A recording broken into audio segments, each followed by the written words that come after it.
स्वागत है आपका आज के मिनी टेस्ट सीरीज के वीडियो में। आज जो हमारे मिनी टेस्ट सीरीज का जो है ये थर्ड टेस्ट सीरीज है। इससे पहले ऑलरेडी 2 हो चुके हैं। आप प्लेलिस्ट बना दिया गया, आप वहां से जाकर देख सकते हैं। ये जो टेस्ट सीरीज है आगामी सभी एग्जाम्स जैसे देख सकते हैं TRE 4 के लिए, AEDO, बिहार दरोगा, CGL 4, 72 BPSC, इन सब के लिए समान रूप से बहुत ही महत्वपूर्ण है, क्योंकि इसमें जो एग्जाम है उसके ट्रेंड को ध्यान में रखते हुए करंट अफेयर्स के क्वेश्चन, जीएस के क्वेश्चन, सभी क्वेश्चन को इसमें इंक्लूड किया गया है, जो आपके आगामी सभी एग्जाम्स के लिए इम्पोर्टेंट है। जैसे बिहार दरोगा के एग्जाम्स होने वाले हैं जनवरी में, AEDO के एग्जाम होने वाले जनवरी में, तो उन सब के लिए काफ़ी इंपॉर्टेंट है। आप देख सकते हैं TRE 4 के लिए भी देख सकते हैं, नोटिफिकेशन जनवरी के लास्ट या फरवरी में आने की संभावना है और मार्च अप्रैल में इसके एग्जाम होने की संभावना है। अगर TRE 4 से संबंधित आपको अगर कोई क्वेरी है कि जीएस में जो 40 नंबर के जो क्वेश्चन होते हैं 30+ मार्क्स लाने के लिए क्या स्ट्रैटेजी हो सकती है, सिलेबस क्या है, क्या पढ़ना ज़्यादा ज़रूरी है, कैसे ला सकते हैं हम, तो इसका एक डिटेल्स वीडियो बना दिया गया, लिंक डिस्क्रिप्शन में मिल जाएगा, आप जरूर देख लीजिएगा, आपके लिए काफ़ी इंपॉर्टेंट होने वाला है। चलिए वीडियो स्टार्ट कर लेते हैं। पहला प्रश्न है, अभी हाल ही में बिहार में कितने नागरिक सुरक्षा जिले यानी सिविल डिफेंस डिस्ट्रिक्ट बनाए जाने की घोषणा की गई है? आपके ऑप्शन है A 2, option B 4, option C 5 और ऑप्शन D 6। तो देख सकते हैं इसका क्या राइट आंसर हो जाएगा।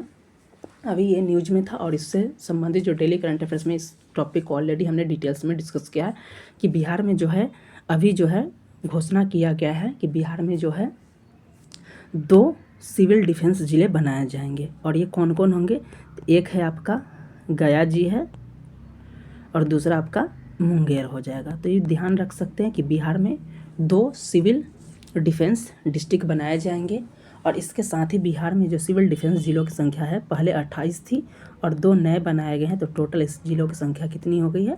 तो 30 हो गई है। ये इम्पॉर्टेंट है, आपके इस तरीके के current affairs Bihar specific exam से पूछे जा सकते हैं। तो बिहार करंट अफेयर्स और डेली करंट अफेयर्स की क्लासेस भी हमारे चैनल पे हो रही है, तो आप जरूर कर उसका लाभ उठा सकते हैं। ये बहुत ही इंपॉर्टेंट है, सिविल डिफेंस ज़िले का क्या लाभ होगा, इन सबको ऑलरेडी हमने उस डेली करंट अफेयर्स के वीडियो में डिस्कस किया है। जो सेकेंड प्रश्न है ये भी बहुत इंपॉर्टेंट है, जो कि करंट अफेयर्स से हमने लिया है।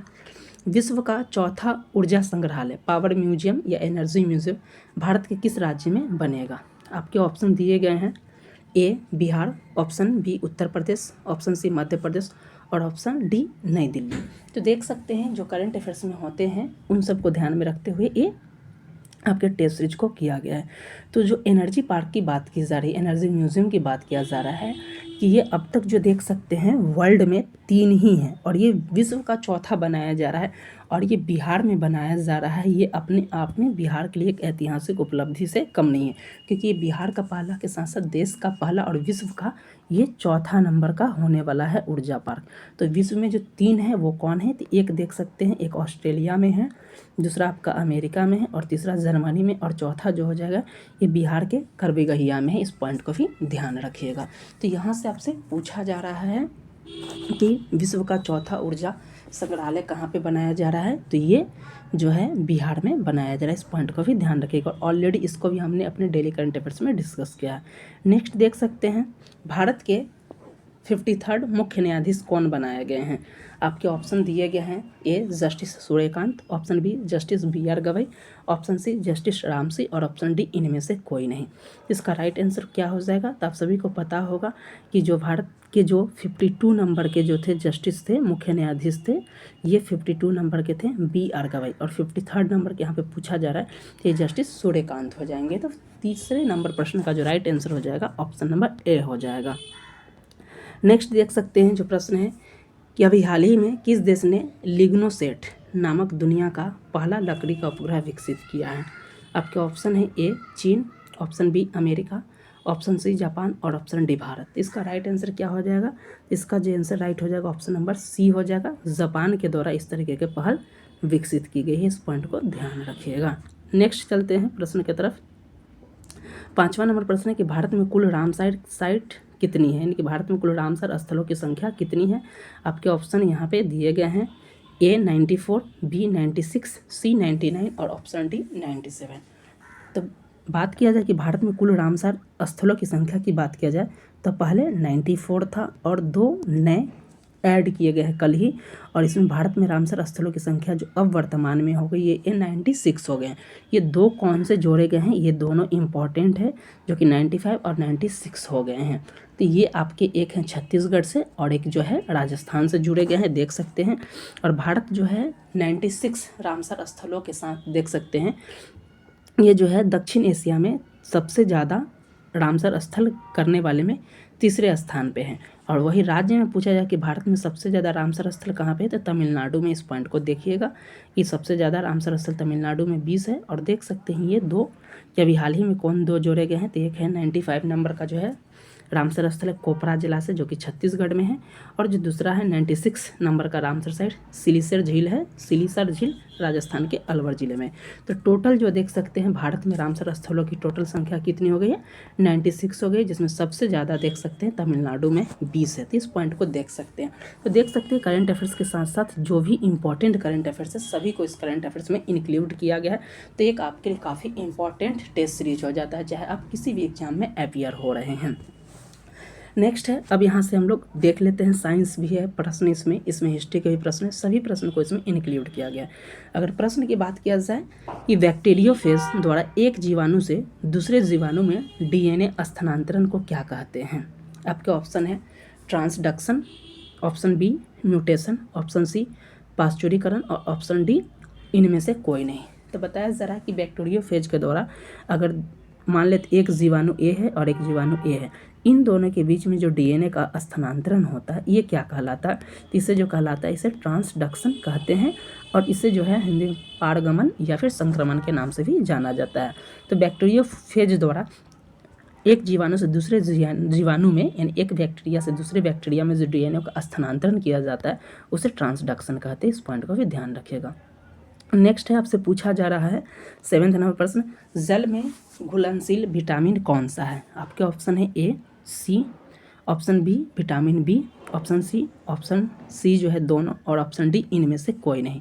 तो जल में घुलनशील विटामिन कौन सा है आपसे पूछा जा रहा है। Option A vitamin C, option B जो है विटामिन बी है, और ऑप्शन डी सी जो है दोनों है, और ऑप्शन डी इनमें से कोई नहीं। तो इसका राइट आंसर हो जाएगा ऑप्शन नंबर सी हो जाएगा। विटामिन बी और सी जो है दोनों जो है आपके जल में घुलनशील है। इस पॉइंट को ध्यान रखिएगा कि जल में घुलनशील विटामिन जो है बी और सी है, और जो बाकी बच जाते ए डी ई और के जो है ये वसा में घुलनशील होती है। इस पॉइंट को भी ध्यान रखिएगा।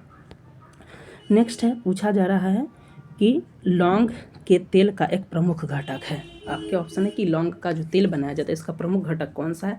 आपके ऑप्शन है acetylene, option B eugenol, option C ethanol, और ऑप्शन डी इनमें से कोई नहीं। तो देख सकते हैं इस प्रश्न का आंसर क्या हो जाएगा। तो इस प्रश्न का right answer option number B हो जाएगा, यूजेनॉल। यूजेनॉल जो है ये लौंग के तेल का प्रमुख घटक है, जो कहीं ना कहीं ये दर्द निवारक के रूप में भी काम करता है, और इसके औषधीय गुण भी बहुत सारे हैं। तो याद रखिएगा लौंग यानी जिसे क्लॉव कहा जाता है में तेल का जो प्रमुख घटक है ये है यूजेनॉल। नेक्स्ट देख सकते हैं प्रश्न है, सबसे न्यूनतम संभव ताप यानी एब्सोल्यूट जीरो तापमान कितना है। आपके ऑप्शन है A -100 degree Celsius, option B -105 degree Celsius, option C 166 degree Celsius minus में, और ऑप्शन डी -273 डिग्री सेल्सियस। पूछा जा रहा है सबसे न्यूनतम संभव ताप क्या हो जाएगा। तो इसका राइट ऑप्शन हो जाएगा ऑप्शन नंबर डी हो जाएगा। परम शून्य ताप भी इसे कहा जाता है, एब्सोल्यूट जीरो परम ताप भी या परम ताप शून्य भी कहा जाता है। यानी इसका मतलब होता है इससे जो अगर वास्तविकता में तो इसके नीचे कोई तापमान हो नहीं सकता है। तो इसी को -273 डिग्री सेल्सियस भी बताया जा रहा, और ये परम ताप शून्य के नाम से या परम ताप के नाम से जाना जाता है। नेक्स्ट 10वें नंबर प्रश्न की बात किया जाए तो ये 10वें नंबर प्रश्न की अगर बात किया जाए तो यहाँ पे देख सकते हैं कि जल का अधिकतम घनत्व किस तापमान पर होता है।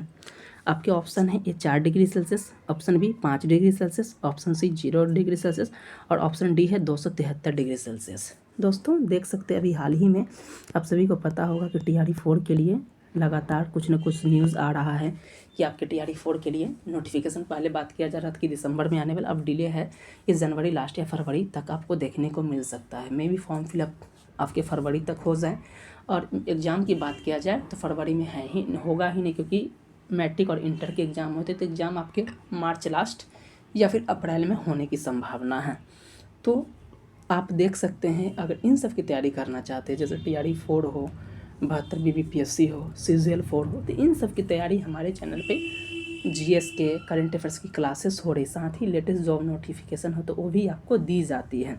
आप इस मिनट इस सीरीज में यहाँ तक होंगे तो आपको पता लग गया होगा कि जो टेस्ट सीरीज में आपको बहुत ही कम समय में ज़्यादा प्रश्नों को कराया जाता है। यहाँ पे टाइम पास आपका नहीं कराया जाता, बहुत जितने समय हो सकते हैं कम समय में आपको ज़्यादा आउटपुट देने की कोशिश की जाती है। अगर आपको लग रहा है कि आपके लिए काफ़ी बेनिफिट्स है तो आप चैनल को सब्सक्राइब कर लीजिएगा, ये आपके लिए काफ़ी बेनिफिट देने वाला है। 10वां नंबर प्रश्न है, जल का अधिकतम घनत्व किस तापमान पे? आपके ऑप्शन दे दिए गए, तो इसका right answer option number 4 degree Celsius पे जल का जो घनत्व वो होता है आपके मैक्सिमम होते हैं। इस पॉइंट को ध्यान रखिएगा। नेक्स्ट आप देख सकते हैं जो प्रश्न है आपके 11वें नंबर, ये बहुत ही इंपॉर्टेंट है।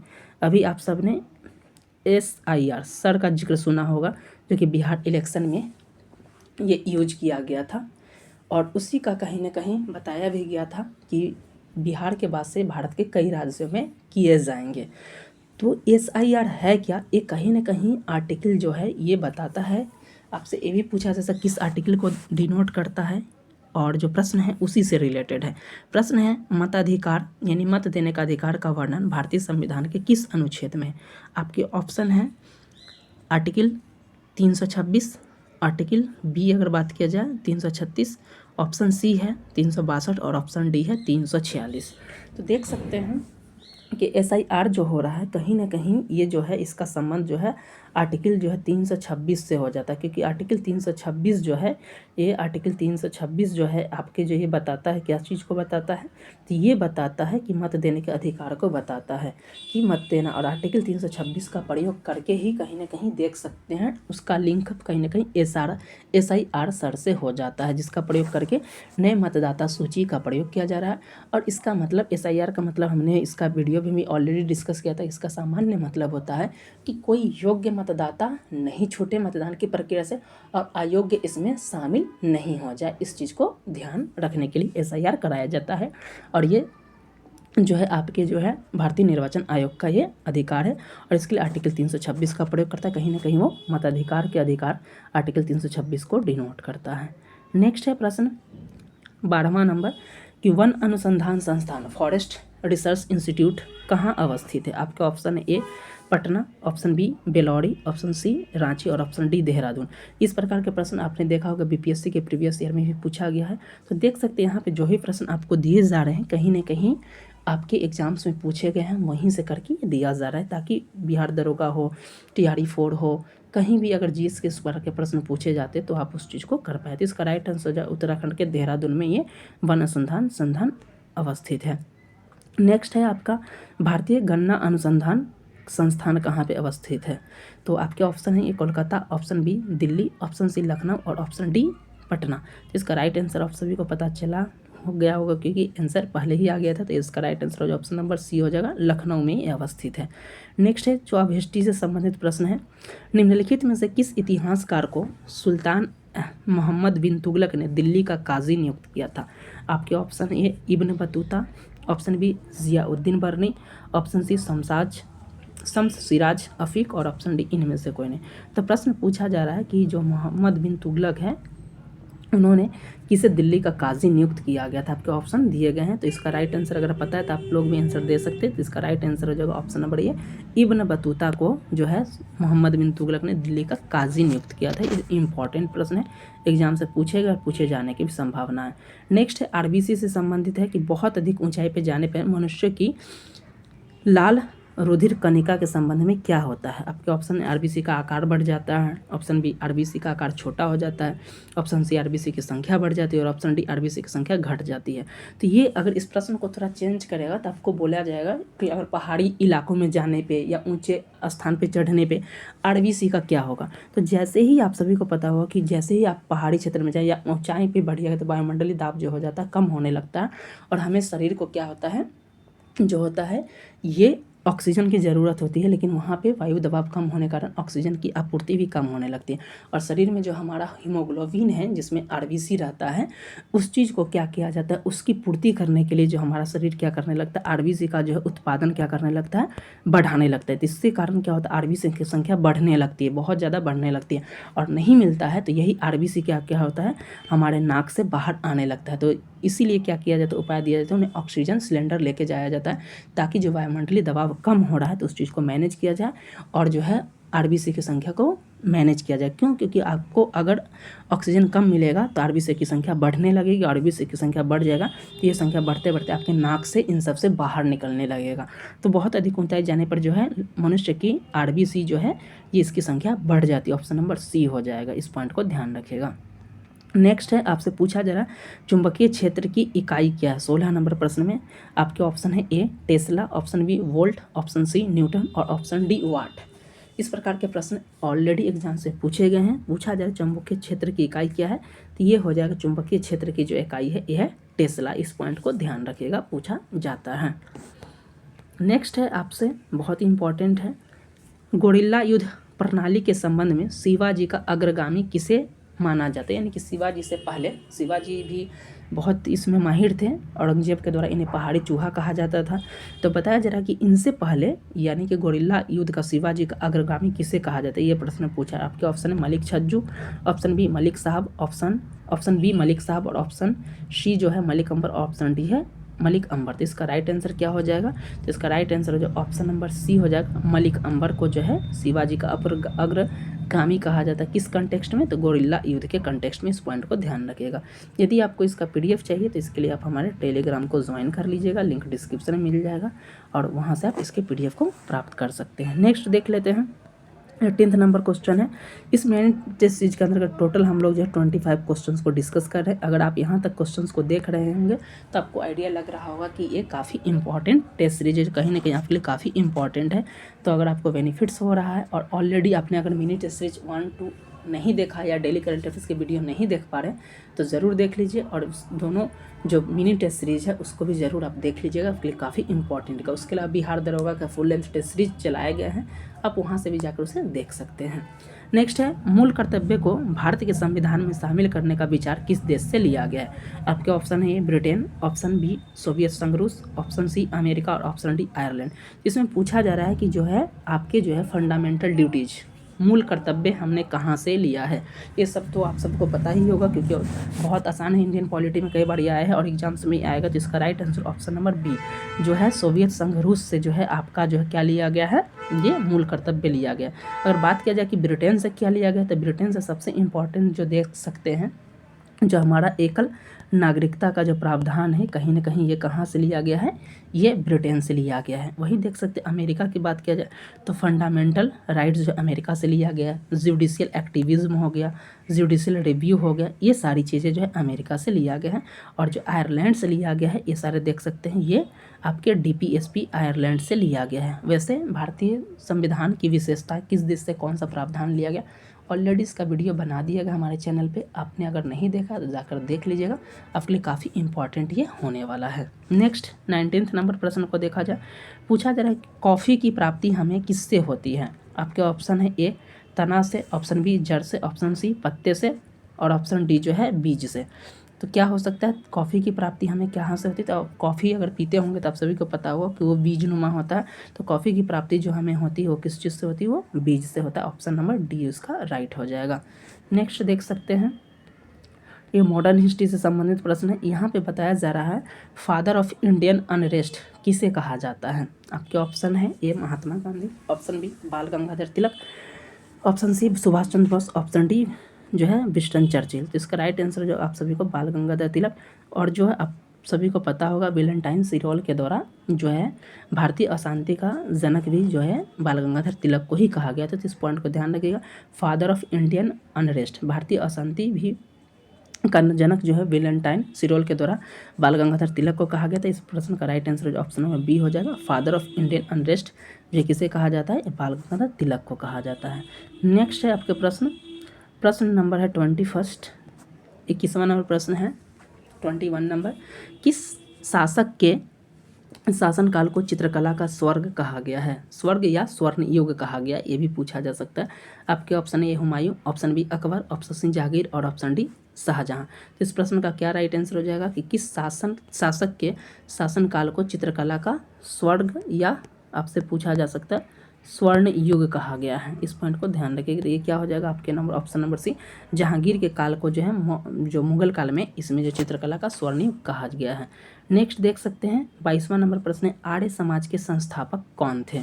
आपके ऑप्शन है Rabindranath Tagore, option B Dayanand Saraswati, option C Keshav Chandra Chatterjee और ऑप्शन डी विवेकानंद। तो ये प्रश्न का आप सभी को पता ही होगा आंसर, क्योंकि कई बार एग्जाम्स में आ गए हैं। तो ऑप्शन नंबर बी हो जाएगा, दयानंद सरस्वती हो जाएगा।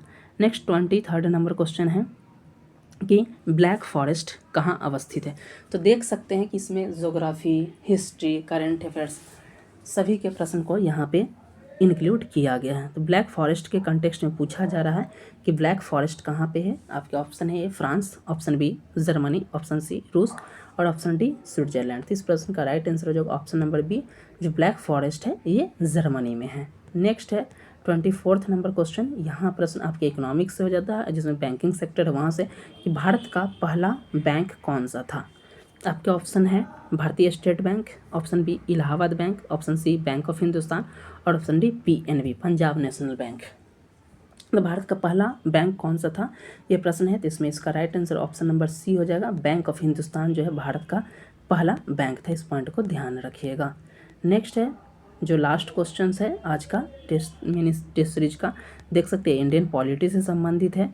तो देख सकते हैं यहाँ पे अब तक आपने अगर इस टेस्ट सीरीज में पढ़े होंगे तो आपको काफ़ी यूनिक लगा होगा और इम्पॉर्टेंट क्वेश्चन इसमें इंक्लूड किया। अगर आपको इससे बेनिफिट हो रहा है तो चैनल को सब्सक्राइब करना नहीं भूलें। प्रश्न है 25वां नंबर, भारतीय संविधान में संविधान संशोधन प्रक्रिया किस अनुच्छेद में है? आपके ऑप्शन है अनुच्छेद 360, ऑप्शन बी अनुच्छेद 368 और अनुच्छेद 370, ऑप्शन डी अनुच्छेद 390। इस प्रश्न का जो है राइट आंसर हो जाएगा ऑप्शन नंबर बी हो जाएगा, अनुच्छेद 368 जो है आपके जो है ये संविधान संशोधन से संबंधित है। वहीं बात किया जाए अगर आर्टिकल 360 का, तो ये वित्तीय आपातकाल से संबंधित है। इस पॉइंट को भी ध्यान रखिएगा, ठीक है। ये तो देख सकते हैं ये जो प्रश्न है जब परीक्षा में एग्जाम आएंगे तो इस प्रकार के करंट अफेयर से संबंधित इसी प्रकार के प्रश्न जो है आपको परीक्षा में पेपर में देखने को मिलेगा। तो देख सकते हैं टोटल जो है इसमें हमने आज के मिनी टेस्ट सीरीज में जो है करंट अफेयर से संबंधित जो है 5 और उसके अलावा ज्योग्राफी, इकोनॉमिक्स, हिस्ट्री और आप देख सकते हैं इंडियन पॉलिटी सभी के प्रश्नों को इसमें कवर किया है। करंट अफेयर्स के question, Bihar specific, national international सभी प्रश्न को इसमें शामिल किया। अगर परीक्षा में आपको अगर प्रश्न आते हैं तो इनसे प्रश्न जरूर छपेंगे। आपको एक बार जरूर अटैम्प्ट करें और इससे पहले जो मिनी टेस्ट सीरीज बनाए गए हैं और जो हमारे क्लासेस ऑलरेडी हो रहे हैं उन सबको भी आप ज़रूर देखें। आपको आपके इससे काफ़ी बेनिफिट्स होगा। और इस वीडियो में बस इतना ही, मिलते हैं नेक्स्ट वीडियो के साथ, तब तक के लिए धन्यवाद।